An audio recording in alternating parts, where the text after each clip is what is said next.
Hello বন্ধুরা, এটা আমাদেরই গল্প নাটকের ৩৮তম পর্বে আমরা দেখলাম এক বিশাল চমক। ফাহাদ তার লোভী পরিবার এবং স্বার্থপর স্ত্রী সায়রাকে চরম শিক্ষা দিয়েছে। নিজের কষ্টার্জিতের সব সম্পত্তি বিশ্বস্ত কর্মচারী গুলজার সাহেবের নামে লিখে দিয়ে এক কাপড়ে বাড়ি থেকে বেরিয়ে গেছে ফাহাদ। কিন্তু সবার মনে এখন একটাই প্রশ্ন, এরপর কি? ফাহাদ কোথায় গেল? আগামী ৩৯তম পর্বে কি ঘটতে চলেছে?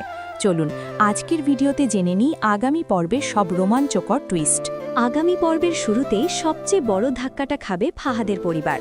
আমরা প্রোমোতে পরিষ্কার দেখেছি ফাহাদের বাবা একটি কাগজ পড়ে রীতিমতো বুকে হাত দিয়ে বসে পড়েন। এই কাগজটি আর কিছুই নয়, এটি হলো ফাহাদের সেই দলিল যেখানে সে সব সম্পত্তি আইজি কর্পোরেশনের ট্রাস্ট বা গুলজার সাহেবের জিম্মায় দিয়ে গেছে। এই লোভী পরিবারটি এতদিন ফাহাদকে টাকার মেশিন মনে করত। সব সম্পত্তি হাতছাড়া হওয়ার খবর শুনে ফাহাদের বাবা চরম অসুস্থ হয়ে পড়বেন। অন্যদিকে সায়রা বুঝতে পারবে যে ফাহাদকে নিজের হাতের পুতুল বানাতে গিয়ে সে নিজেই আজ পথে বসেছে। অন্যদিকে সামিরের জীবনে আসতে চলেছে নতুন মোড়। সামির এতদিন যে স্ট্রাগল করেছে তার ফল সে পেতে যাচ্ছে। প্রোমোতে আমরা দেখেছি সামির একটি অফিসে বসে পার্টনারশিপ চুক্তির বিষয়ে কথা বলছে, অর্থাৎ সামির ব্যবসায়িকভাবে অনেক বড় একটা ধাপে পা রাখতে চলেছে।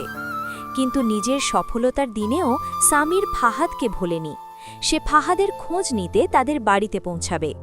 সেখানে গিয়ে ফাহাদের বাবার ভাঙা চেহারা আর শূন্য ঘরের অবস্থা দেখে সামির বুঝতে পারবে ফাহাদ বাড়ি ছেড়েছে।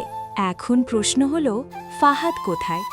কোটি টাকার মালিক ফাহাদ এখন হয়তো সাধারণ মানুষের মতো জীবনযাপন শুরু করবে, যেখানে তাকে কেউ চিনবে না, যেখানে কোনো লোভী মানুষ তার টাকার জন্য তাকে ভালোবাসবে না। শূন্য থেকে নিজেকে নতুন করে চেনার এক কঠিন লড়াই শুরু হবে ফাহাদের জীবনে। সামির কি পারবে তার এই ভাইকে খুঁজে বের করতে? এটাই হবে আগামী পর্বের মূল আকর্ষণ। তো বন্ধুরা, আপনাদের কি মনে হয় ফাহাদের এই সিদ্ধান্ত কি সঠিক ছিল? সামির কি পারবে ফাহাদকে ফিরিয়ে আনতে? আপনাদের মূল্যবান মতামত অবশ্যই কমেন্ট করে জানান। ভিডিওটি ভালো লাগলে লাইক দিন এবং আমাদের চ্যানেলটি সাবস্ক্রাইব করে পাশেই থাকুন। দেখা হচ্ছে পরবর্তী ভিডিওতে। ধন্যবাদ।